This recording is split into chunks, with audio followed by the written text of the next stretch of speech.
Hello. Right, something that may be useful for some people. Processing a video to improve or level the audio. If you're doing videos for YouTube. I mean, there's no doubt many other ways of doing it, but this is the method I use. Just use Audacity. And Audacity can open video files as well as audio files, but obviously it only extracts the audio. So if I open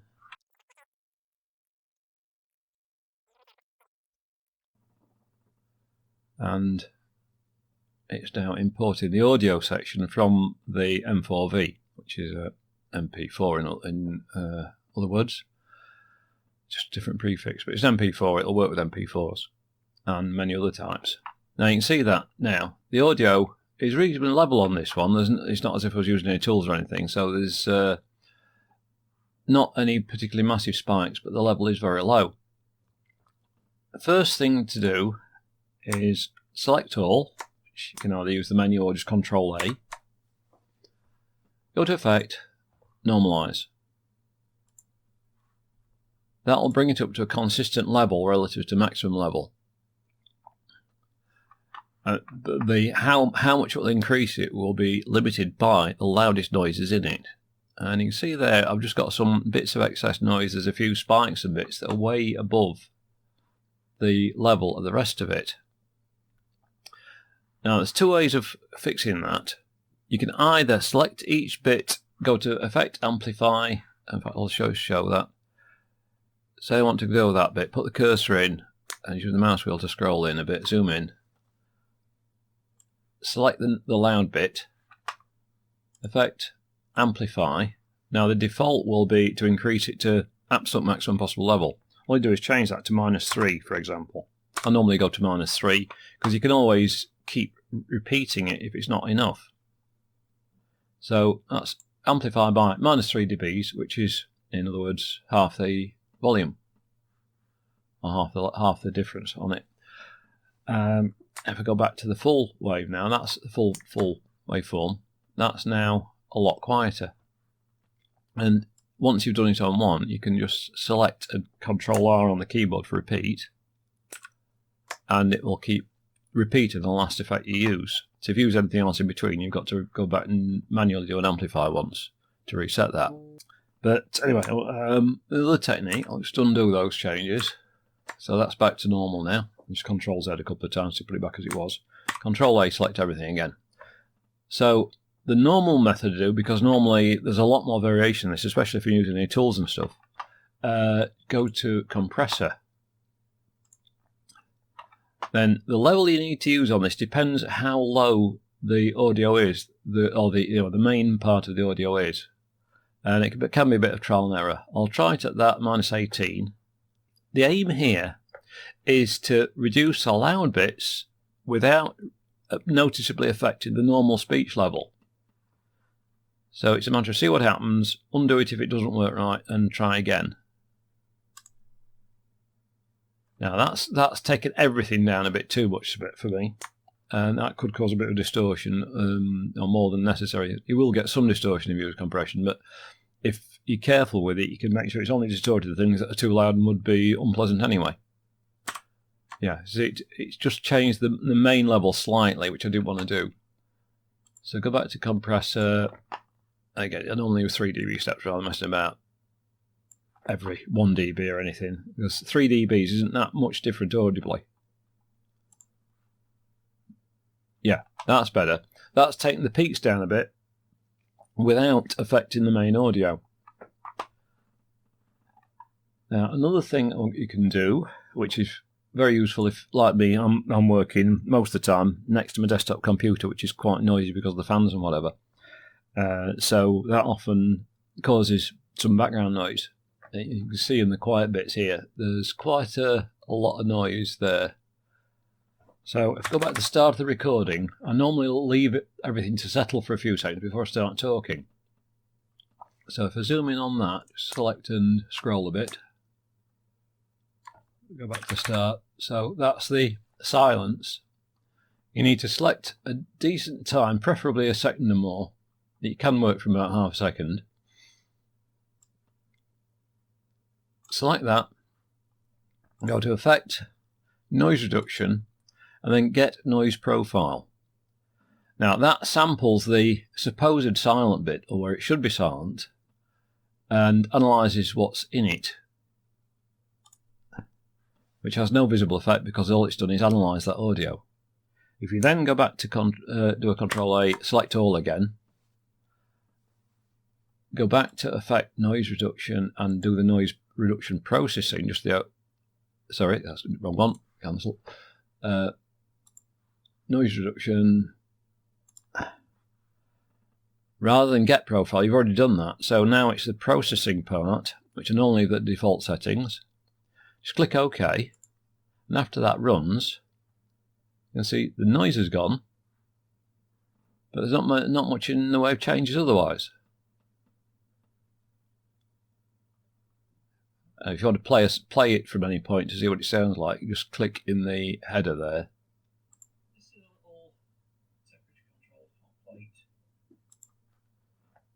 The sound change there because my subwoofer kicked in. It's automatic switching. But yeah, so you can play any bit you want just to see what it sounds like, see what the level's like. And I normally try and get it somewhere not far off -6 when I'm finished editing. I didn't actually notice what that was.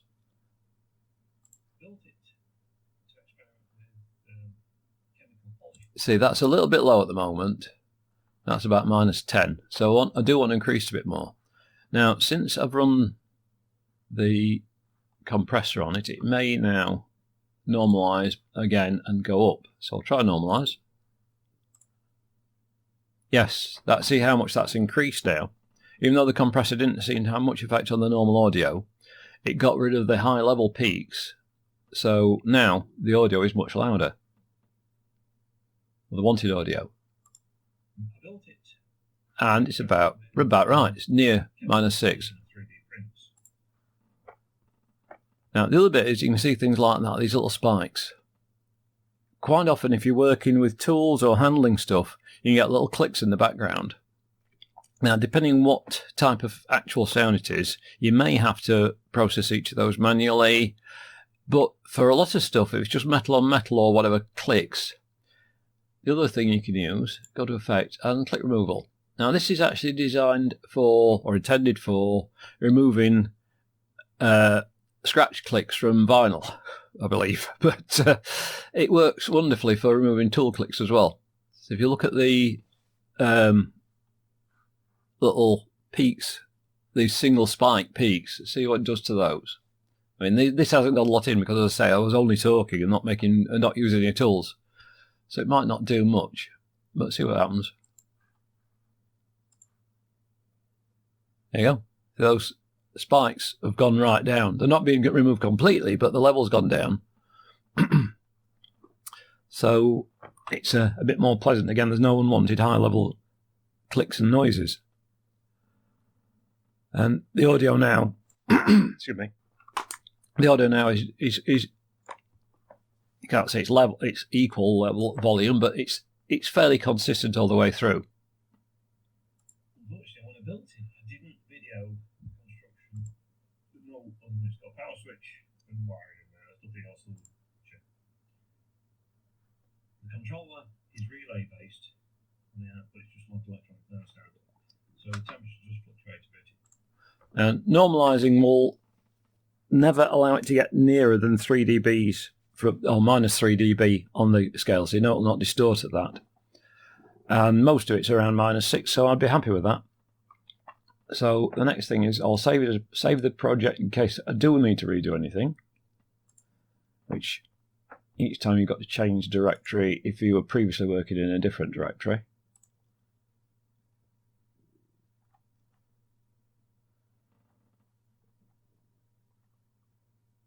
Is it there?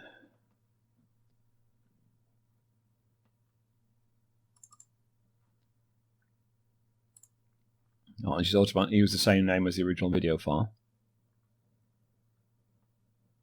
Now, when you first save it, it saves a copy of the video as well, which can be quite time consuming and bulky. But once you finish editing and close it the first time, it will minimize that and just save the audio parts. Then to be able to reuse it in whatever video editing program you're using, I'd go and export as WAV. So that saves an uncompressed WAV file. And again, that's the last one I was looking at. It's the first time you save anything of each type.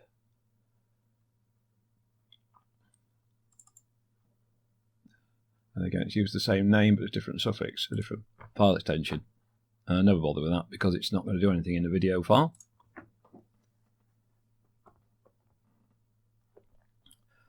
So then, to use that, I mean, this will vary, of course, with whichever program you're using. But I use HitFilm Express still because I got that quite a while ago and I got all the add-ons for it, or a lot of add-ons for it.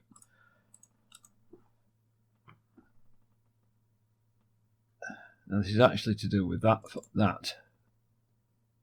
I saved the project, but I didn't actually do much with it yet. There's nothing content. All I did was import some of the media, but then I realised I needed an intro. So if I import the new files,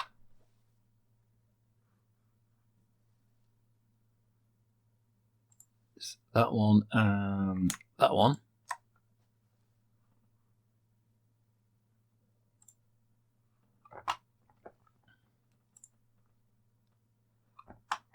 Now in HitFilm, all you have to do is select the video, hover over it, and you've got the option to use only the video or use only the audio. In other programs, you might have to just insert the video and then delete or unlink the audio file initially. But just drag that into the video. You see there's no audio with it. Click on the audio file and drag that in. Then in this program, what you can then do is click in both the audio and video tracks, right click, link, and now that is a single file effectively as far as the program's concerned. So if you're doing editing on it, cutting or whatever, it will cut both the audio and the video together at the right points. So they are now in sync and will stay that way. Now, just save that one. If you're working with a really noisy file, I mean, I'm going to do this briefly just as a demo. I'm not going to go through the full processing because it can be very time consuming. I'll not wait for it to save everything. I'll just get that back as it is. Right, I've got a new on here.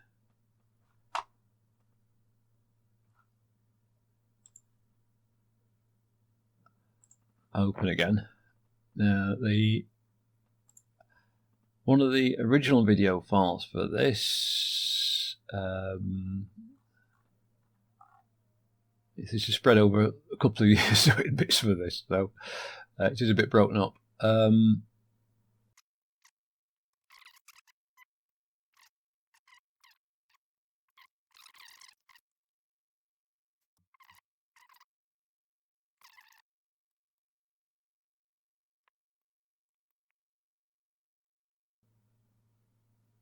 Right.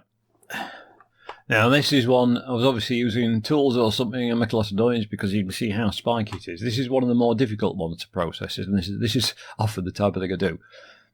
You can see the massive variation in level between the voice, which is the constant bit at the very centre of the waveform there, and the extraneous noises. Right, so we'll go through some of the stuff on this one without going doing everything again because I've already processed this once, I believe. So Control A, and first of all I'll do the click removal because I think that will get rid of some of those spikes.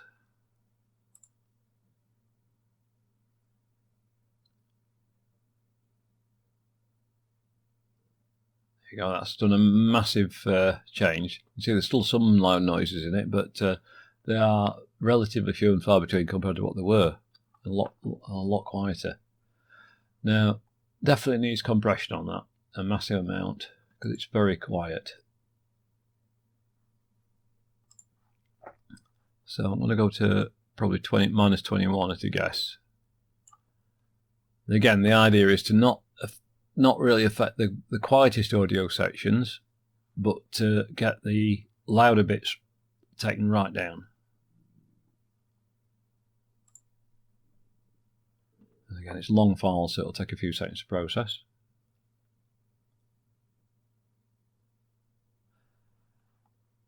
And that's about perfect looking at that. The wanted level audio is almost unchanged, but all the spikes have gone right down. So now normalise, and rinse and repeat as required. Each time you normalise it, it makes the wanted audio that much louder and clearer, and you can see what else there is.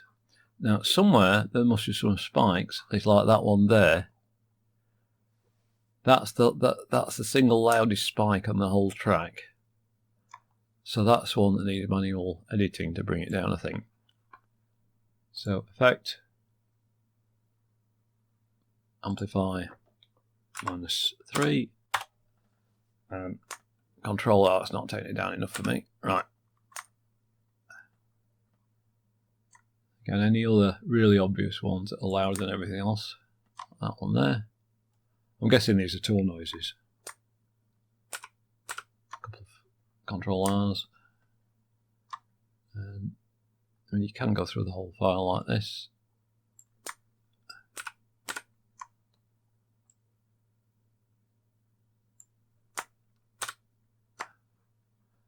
But obviously doing a lot of spikes on a long file can be very tedious, which is why the compressor method is preferred if the levels are fairly consistent and it's worked to more or less equalise them. It's just the ones that are too short for it to change the gain in time, because it's a kind of amplify and volume up, volume down, or volume down, volume up process it does internally. I think that's got some of the main ones. Just using the mouse wheel and control key to scroll everything. Right, so control A again, and another round of compression. Now, because the gain's already gone up on the, or the levels rather, has already gone up on the file by quite a bit, I'll take that back down to say 18 and see how that works.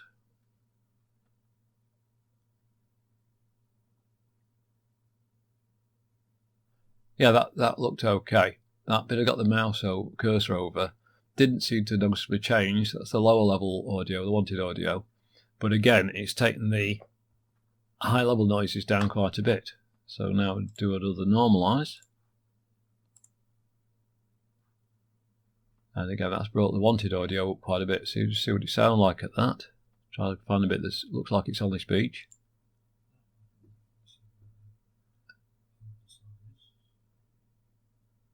It's still very quiet compared to what I would like it to be. Because the loudest noises are still going to be at -3. I don't know what they are, but things like that.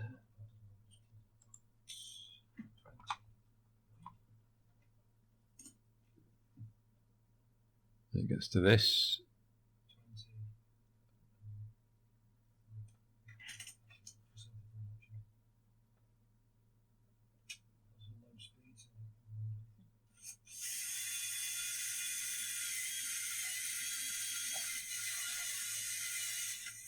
His tool noises like that still need to be taken down quite a bit.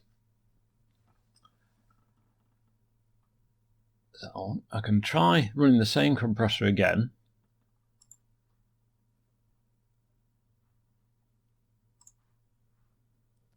That can sometimes work. I don't want to adjust the compressor level down because I still don't want to change the basic. Oh, that's worked okay. Yeah, that's taken it down quite a bit. normalise again. You can see there's odd spikes like that are causing problems.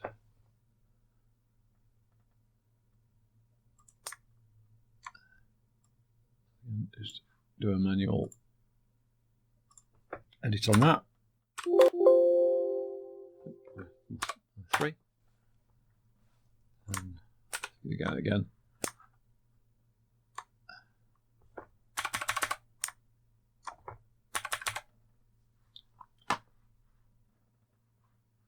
And it's gradually getting better, but it's again peaks like that. In fact, I'll just play that before I do anything with it. If I now do a gain reduction on that, again, the amplify -3, just repeat that, and then play through it.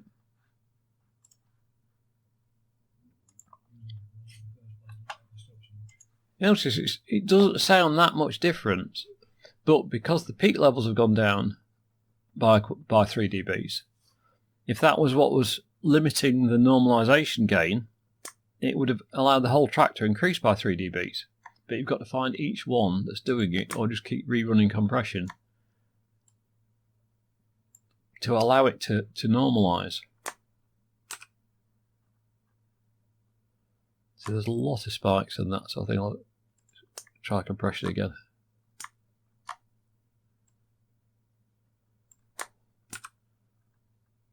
So Control A, compress.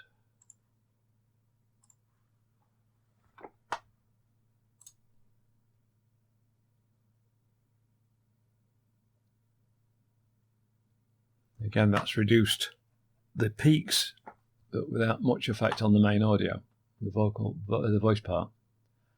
So try another normalize. And yep, that's improved a bit more. What's that like now on voice?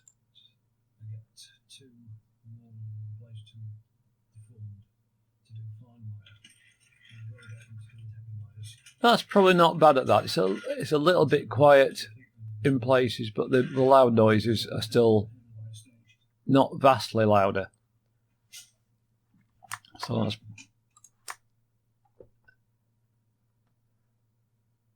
any particularly obvious bits like that.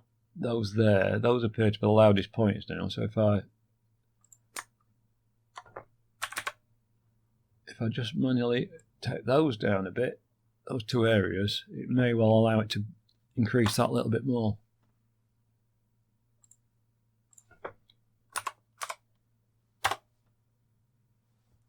There's the other one there.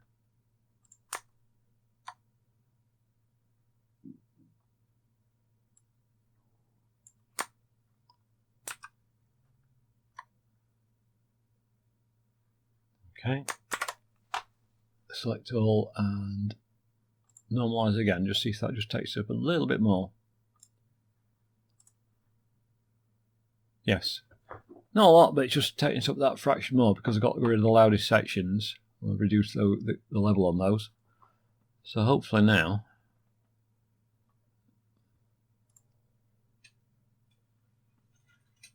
find a bit where we're talking.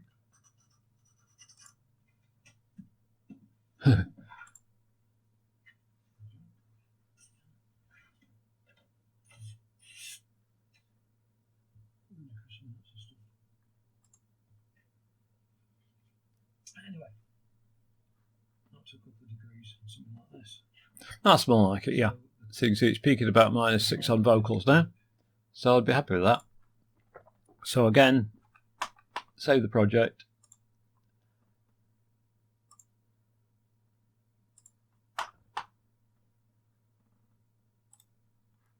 I didn't mean to do the whole thing, but as it is, it gives you a good example of how to do a more awkward file that's got a lot of variation in it.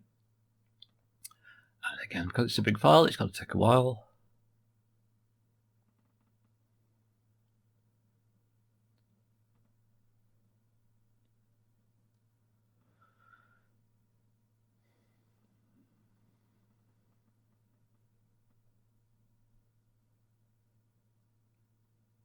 I don't know why it does this. Rather than just saving the audio it extracted, it does appear to save the entire video file the first time. Then when you close the project finally, it compacts it down to just the bit it actually needs. But other than that, it's a very, very good program, very, very versatile for basic audio editing.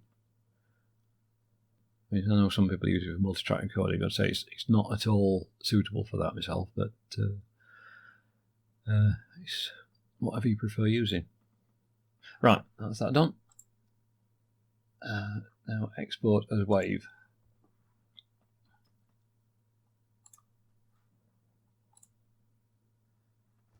And again, both the original video and the new audio can be imported into a video editing program and recombined.